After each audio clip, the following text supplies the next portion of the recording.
Good morning, everybody. Hope everyone is doing well. Hope you enjoyed the video we uploaded this morning. I love the clip of Anthony Morris saying that our decisions, we have to accept the consequences. Yeah, because of Jehovah's Witnesses' decisions, they have to accept the consequences. I played that clip over and over again. It was great. It was great. I've got a few more news items here to cover. I want to thank Jeff very much from Watchtower History YouTube channel. He sent me a link to an article, and I am going to put the link down below that apparently some who are getting the free food and passing it out don't know what they're doing, and it's turning into a whole fiasco. So, my goodness. And I do know that some Jehovah's Witnesses are saying that they are not getting their food.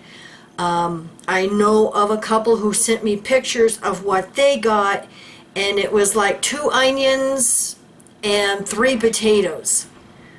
So I don't know what is going on. I don't know if the elders, are prioritizing people by their status. I do know that some who are regular pioneers got at least 1 or 2 boxes of food of all kinds of things. So it sounds like it is a fiasco even in the JW world. Also, I want to thank, she goes by the name JW No More, and I want to thank you so much for the article you sent me. Very sad, very sad. And yes, we will be happy to put you and your family on the nail and coffin, the next one we do, which we need to do here pretty soon. But she says, she was a 4th generation JW. My father was an elder, mother and grandmother regular pioneers.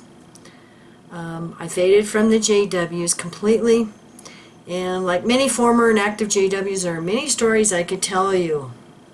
I can imagine being an elder's kid.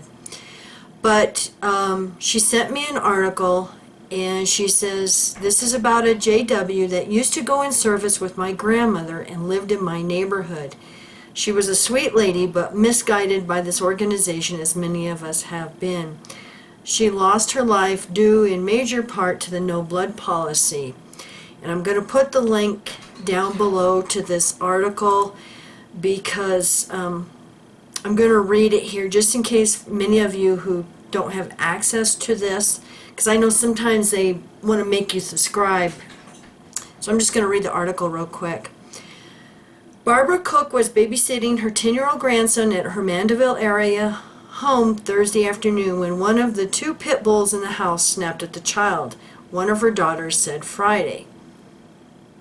Cook put herself between the boy and the dog to protect him. Charlotte Guidry said, that's when both pit bulls turned on the 72-year-old woman, biting her on the arms, throat, and face. Now, first I got a question, why pit bulls? I know if you're scared and want protection, but German Shepherds are usually a little bit better because at least they won't turn on their owners. I know some are mean and have been known to do that, but if you get a properly trained German Shepherd, they're not going to be turning on the owner and attacking them. So sad.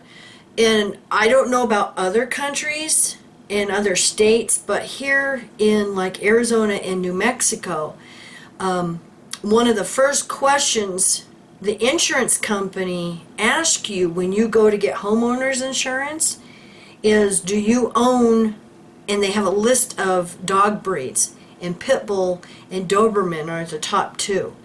So if you have a Pit Bull or Doberman, you actually pay higher house insurance because of this reason. On with the article. Cook died Thursday night at the University Medical Center in New Orleans as doctors were preparing to do surgery, Guidry said. She said her mother, whose religious beliefs as a Jehovah's Witness bar transfusions, had lost too much blood and succumbed to her injuries. How sad. How sad. The St. Tammany Parish Coroner's Office has not yet released information on the case. And Guidry said Thursday's attack was not the first time Cook had been bitten by the dogs, who she said belonged to another of Cook's daughters, who had lived with her mother for several years. Really sad. They bit her face, throat, and on the lip, and gave her a black eye. Guidry said of the previous attacks, one time the excuse was that she was bending down to kill a roach and the dog thought she was going after Janelle. So, anyway, very sad article. I'm going to put the link down below. And also, for those of you who are interested in getting the convention, the summer convention, it is being uploaded to jw.org. Now also, I want to thank Atlantis and Petra very much for the letter. Now I had read in the June announcements or July announcements, I don't remember which one now, that all circuit assemblies for the rest of 2020 were being canceled. So, July 2020 notice and reminders. For congregations, 2021 special assemblies. The current COVID-19 pandemic has created uncertainty about the possibility of safely enjoying large international conventions for the special assemblies planned for 2021. That's next year. For this reason, we have decided to postpone these events until in 2022 if circumstances allow. So the special assemblies for 2021 now have been canceled and moved to 2022. So what do they know or are scared of that we don't know? They also have a new video for reference guide for video Bible studies. Now it's interesting because down here towards the bottom they have a note. Do not read the following announcement unless your congregation has been designated to participate in a contingency assembly during the months of September to November 2020. Circuit assemblies during the months of September to November 2020. All circuit assemblies scheduled live from September to November 2020 are canceled. And, you know, I read that for here in the United States, and I believe the UK also, that all circuit assemblies were canceled for the rest of the year. Yeah, they just go on to say that if, as a result, congregation will see the entire assembly pre-recorded via JW Stream the same weekend the live program was scheduled. Alumni will provide publishers and interested parties with a link to the video and other instructions if necessary. Must be elders, because this has actually been translated from French.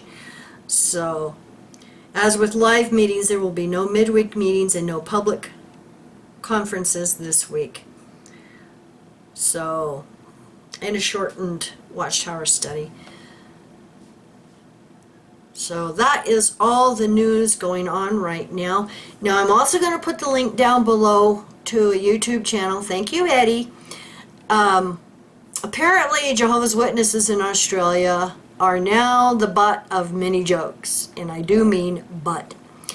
Because there was like a game show and it's sad. It's really sad that they've come to this point, but it's good news and exciting for the rest of us because the food supply has been cut off. At least in Australia, the food supply is cut off, and you know, let's hope this is a momentum that is going to keep going.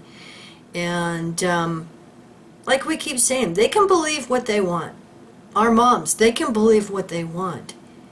But when people are dying because of the blood issue, when children are being abused. And it's interesting because when you talk to JWs, even the women, they're like, when you bring up the child abuse, oh yeah, that. No fellow feeling, no maternal instincts of protecting the kids, like a bunch of robots.